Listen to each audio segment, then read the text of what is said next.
Good morning. Hello, Essential Sisterhood. I am super excited to hop on this morning.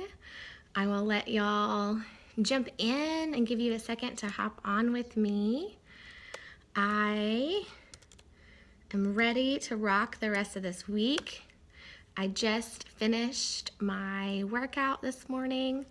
I've got my cold brew with a drop of peppermint vitality in it. As you're hopping on, tell me what you are up to this Wednesday. Today's Wednesday? Yes, Wednesday. I don't know, y'all. I was flying all day and traveling since like 2 o'clock on Monday.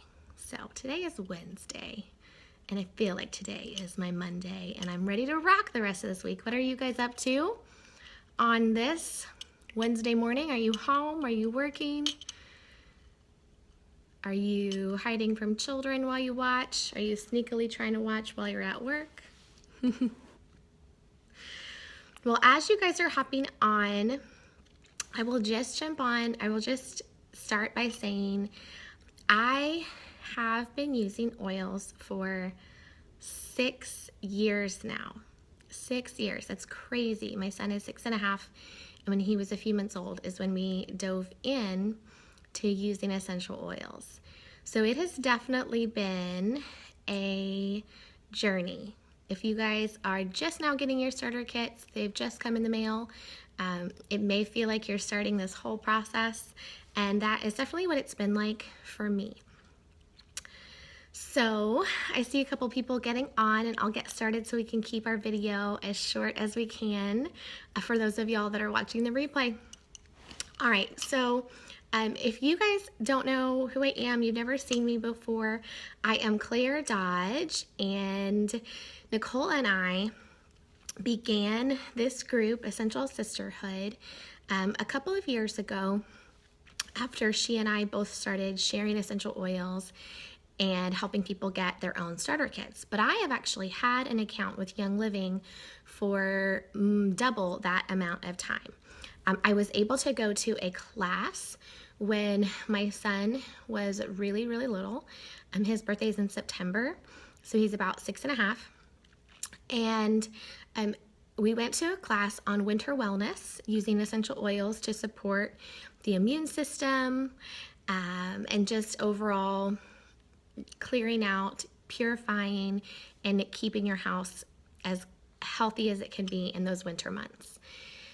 So this woman that taught my class, who I did not know from anyone else, she was a complete stranger to me when I went to the class, gave us a lot of really helpful advice. I asked a ton of questions. I came up to her with those doe eyes like, oh my goodness, you have something for sleep. Tell me what he needs. You have something to help my baby with, his gums. Tell me what I need. And so I just asked her a ton of questions, took a ton of notes, and she was very, very solid in what she was sharing. She sounded very confident, and I was excited to go try these things. So, being a brand new mom, I was still in the phase where I was checking everything because I had never had to do that before. I don't go and research for 3 hours anymore which car seat I want to buy. I know by the 4th baby that we're working on here what car seats are highly rated and what brands we have had success with. So I don't do a ton of that detailed new mom research anymore. But when I was a brand new mom, I was researching everything, the best baby wearing wrap, the best bottles to give your breastfed baby. So after I went to this class, I took home a bunch of information and kind of cross-checked it with the internet. Yeah, that's totally the very best place ever, right? To ask a question that could be controversial, especially as a new mom with your baby. Yeah, the internet. Dr. Google, totally the very best choice for me to try to figure out. Boo internet, yeah. Totally the very best choice, right? So I go on, and she had told me, clove, you need to try clove. And back then it would have been called Clove Vitality, but it wasn't, it was just clove. and you need to try clove for him before bed for those gums. And so I was like, okay, this is great. I will try that. So we diluted it. That's what she had suggested doing, and put it on the bottoms of his feet.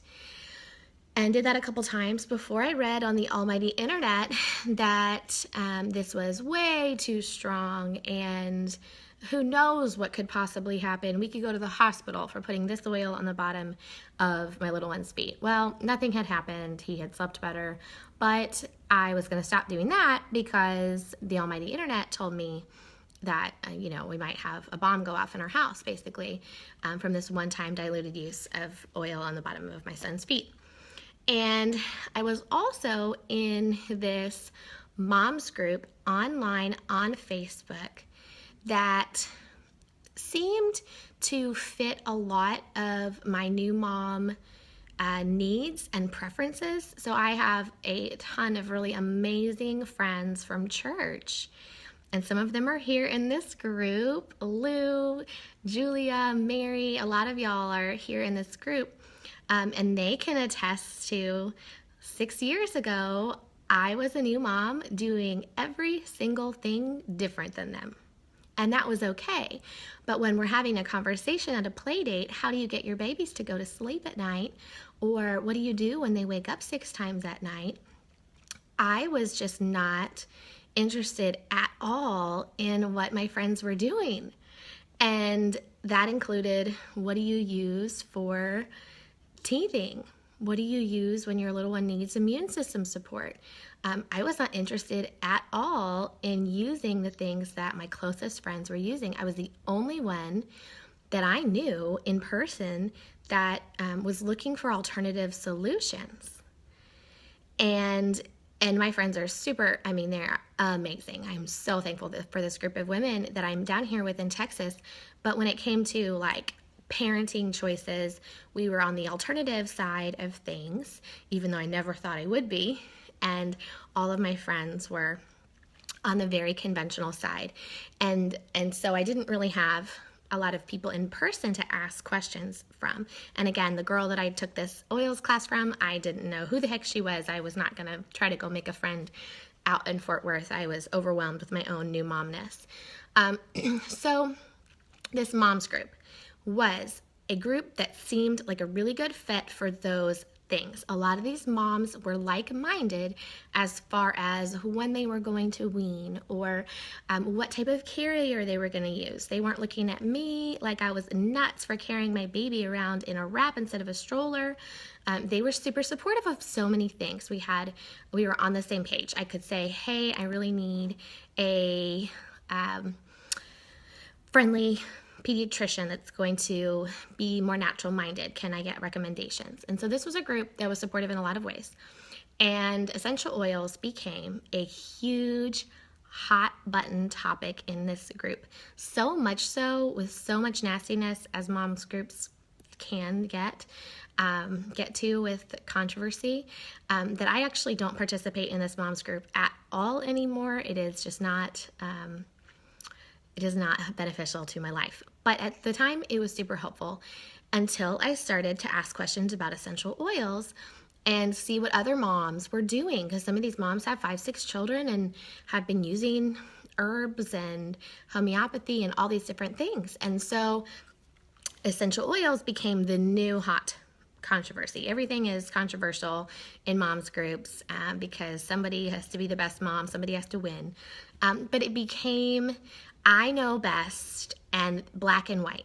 And so I was being exposed to basically any time a mom talked about ingestion of essential oils or liberal dilution, so really any sort of dilution ratio over 10%, it became absolutely unacceptable. And in this moms group, these moms were actually politely shamed. Does that make sense? Or even not so politely shamed.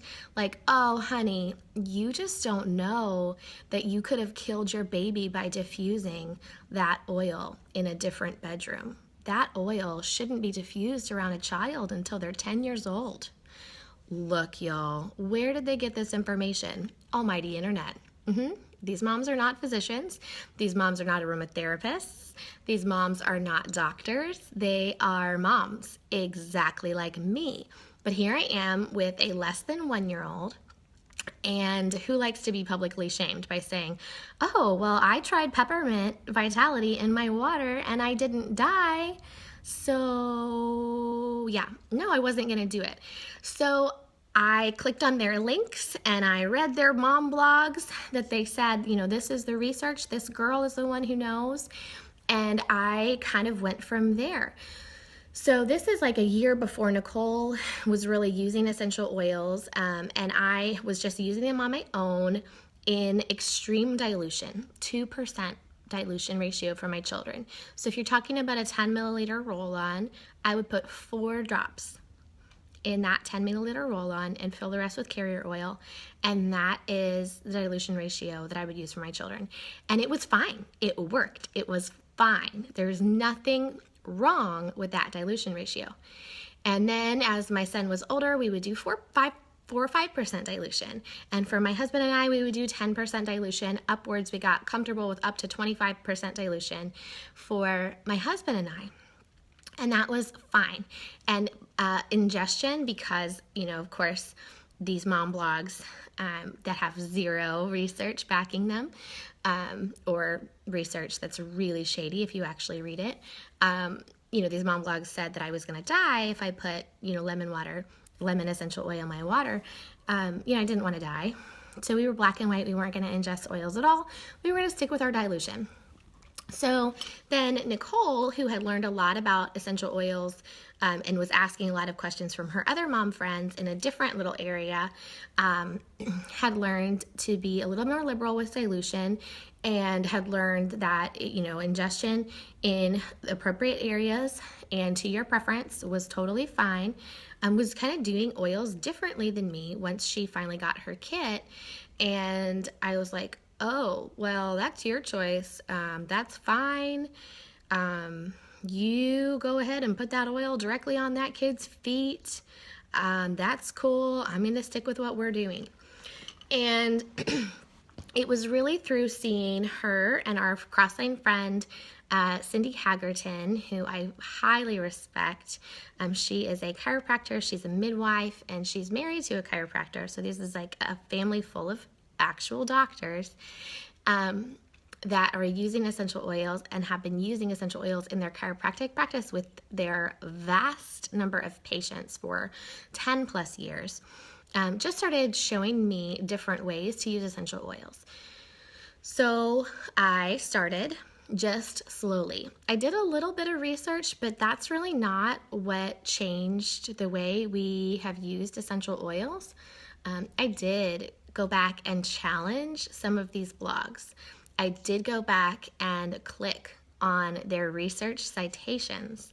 I did go back and read through some of the studies that they were citing as saying, you know, wintergreen should never ever be used in pregnancy.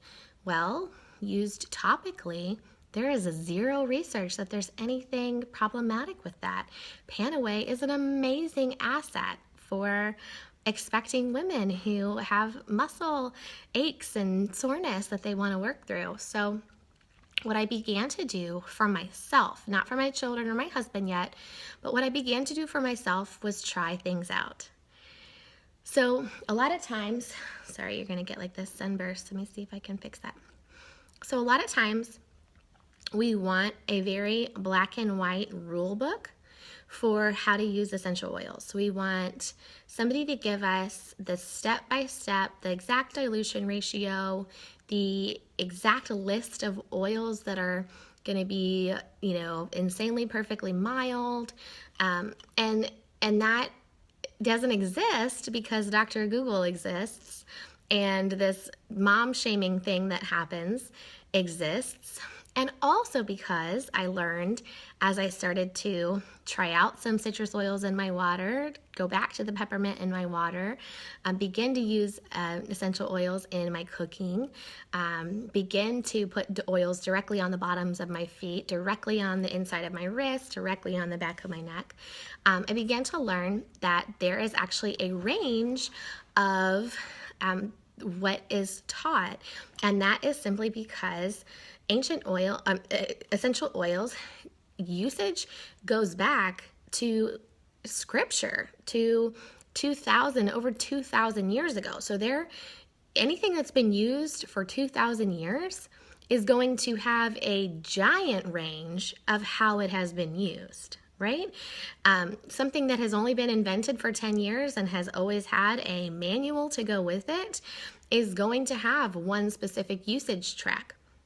But something that has been around for over 2,000 years, yeah, people are going to have used it in every different way that you could possibly imagine.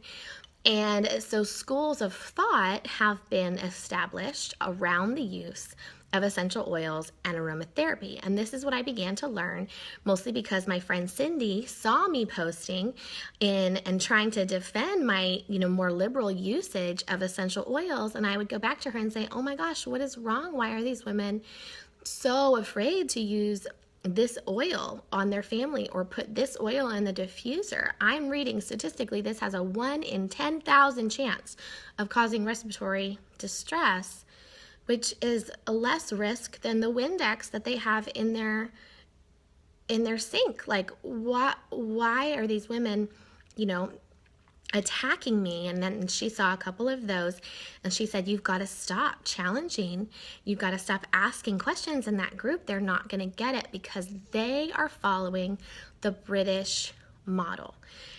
And so when Cindy said, you have to understand that these people are speaking a different language than you are, they're coming from a different school of thought than you are, that I began to actually research French model, British model, and German model of essential oil use. And guys, I had not slept literally at all over like Monday and Tuesday night. And so when I made that graphic yesterday to invite y'all to this event, I put French model. It should have said British model, but my brain was totally fried. Hopefully I put some clarity on today. So hopefully I will be like waking back up after a night of sleep in my own bed and not trying to lay on the airport floor.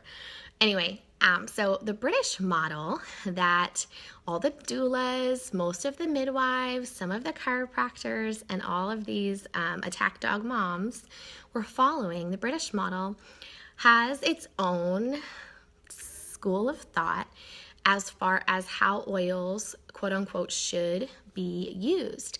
And it operates from a very, very narrow list of essential oils, the very mildest list. So things like lavender, Roman chamomile, the mildest of mild essential oils, tangerine, the mildest of mild, as we should use these primarily and nothing else because anything else might be too strong. So first of all, if I was to limit myself, and I had been limiting myself to this very mild list, I can't even tell you all the essential oils that I would have missed out on. I mean, truly, just crazy. All the essential oils that I would have never tried and have just totally skipped out on.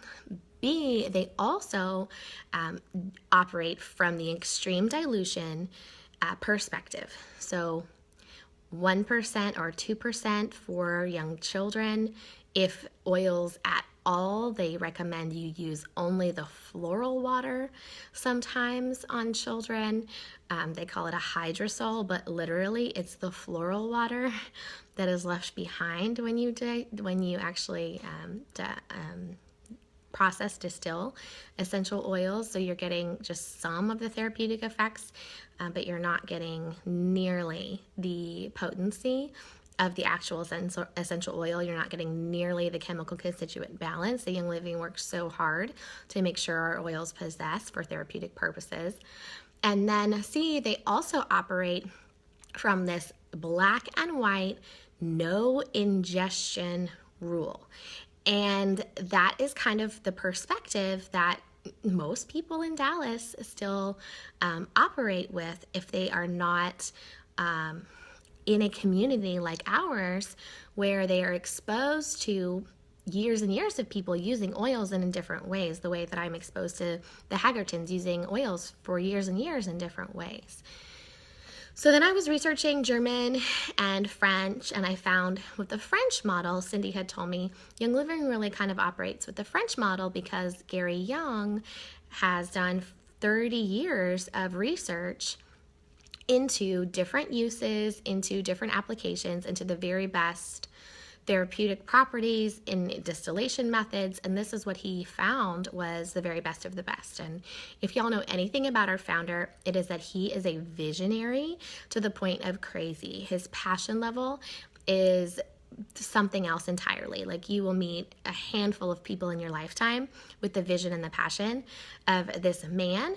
And so I had a lot of trust built in for Young Living and understanding what Gary was aiming for when he was creating these supplements, this Ningxia Red, these oil-infused products that were meant for ingestion.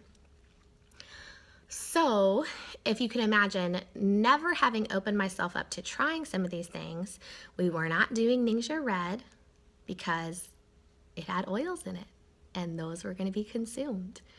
And we weren't going to do any of the supplements. We weren't going to try Pure Protein Complete. We weren't going to try anything that would be used internally. And then so I had all these people asking me about ingestion, and I just hadn't had an answer. So I started using them on my own. We did do a gut health revamp in our family that did allow us to kind of work on some of our family sensitivities. Some of the people in my family did have a nightshade sensitivity, and we had anticipated with Ningxia that it might cause some more sensitivity just because goji berries are a nightshade, but muscle testing wise and being on it for 2 weeks, all of our children and my husband did fine with it. So instead of following the rule on a piece of paper that we thought was going to be black and white, we actually put it to the test in our own family. We put everybody on it for 2 weeks to see how everyone, and I had been using it for like a year before anyone else in my family had been using the Ningxia Red, but we actually just put it to the test. So after we put Ningxia Red to the test, and we loved it, and we had good energy, and my husband loved it, we started just going from there. Nicole had been using some of her oils in cooking and in other different ways, and so I just kept learning and asking questions and seeing what other people were doing, and just started trying things slowly and in a way that kind of just built my confidence and built my trust. So at this point, from having gone to 2% dilution, never ingesting an essential oil, to now where I have Peppermint Vitality Cold Brew, and I love my citrus oils in my water on a daily basis. I love cooking with my Vitality oils. I love so many of the Young Living supplements. We are crazy about Ningxia Red. We are super in love with Pure Protein Complete. We have just opened ourselves up to using the ingestion method as needed, as our family sees fit. So one of the reasons that I really wanted to hop on and talk about this with you guys is that I feel like when people come to order their starter kit, they have a lot of questions, and that's totally okay. Essential oils can definitely feel like learning a new language. And a lot of times it's because you have had a friend that you've had a controversial conversation with because she's reading all these fear-based mom blogs that are not necessarily research-based, but they're meant to, inspire fear and make you worried and afraid about your usage. Or you have read some of those blogs on your own, and you just kind of have this overly cautious perspective. And that was definitely my perspective too. And it's not that I went and got 16 textbooks. My husband did. He did read a book on the chemistry of essential oils, And as he read about the ORAC value of lime essential oil, he immediately said, oh my gosh, I want you to add that to the kids' popsicles. I want you to add that to the kids' smoothies. Lime vitality oil is going to be amazing for our children, based on the science. I didn't dive in and then refute my previous beliefs with hours and hours and hours of scientific research. I just used some common sense and trial and error. I would try something new, try it in a new way for a couple weeks and see how we did with it, see how I did with it, see how the kids responded to it. And so I feel like sometimes when people are asking for the rule book and the manual, that we just have to do our best to empower each other, to trust ourselves, to try these oils in different ways in our own homes, and to know that in the community that Nicole and I have established, you are going to be welcome no matter what you decide is the best range of use for your family. So if you are in a community like I was originally, where what makes sense to you is 5% dilution, 10% dilution, no ingestion, that is okay. If you want to stick to that extreme list of mild essential oils as you get started, that is okay. You are going to be more than welcome here, and we will always help you brainstorm oils that you can use, methods that you can use, DIYs that you can create. And if you are like me and you're slowly going to introduce oils in different ways and dive into ingestion, we are also here for you guys as you determine that for your own family, to help you in that process, to share what we have tried, how long it took us to get to that comfort level. Whatever your comfort level is, there is a home for you in Essential Sisterhood. There are people doing oils the way you are doing oils. If you are doing 10% dilution, 5% dilution, there are people doing oils like that. That's awesome. If you are all in and you're like me and you got your Pure Protein Complete, your Ningxia Red, your Citrus Slim, oh my gosh, if I had never tried Citrus Slim, oh my goodness. Anyway, you know, you've got your Inner Defense, your Digest and Cleanse, your Peppermint Vitality. You know, if you've got your oils infused into every area of your life, you've got support for that too. So thank you guys for listening and for tuning in, for hanging with me for some Peppermint Vitality Cold Brew. I hope that just kind of clears up kind of where we've come from with our family's journey to using more common sense with essential oils than trying to fit into someone else's rule book. I will totally answer questions in the comments as I hop off. So if you have any questions, go ahead and drop them below. Bye guys.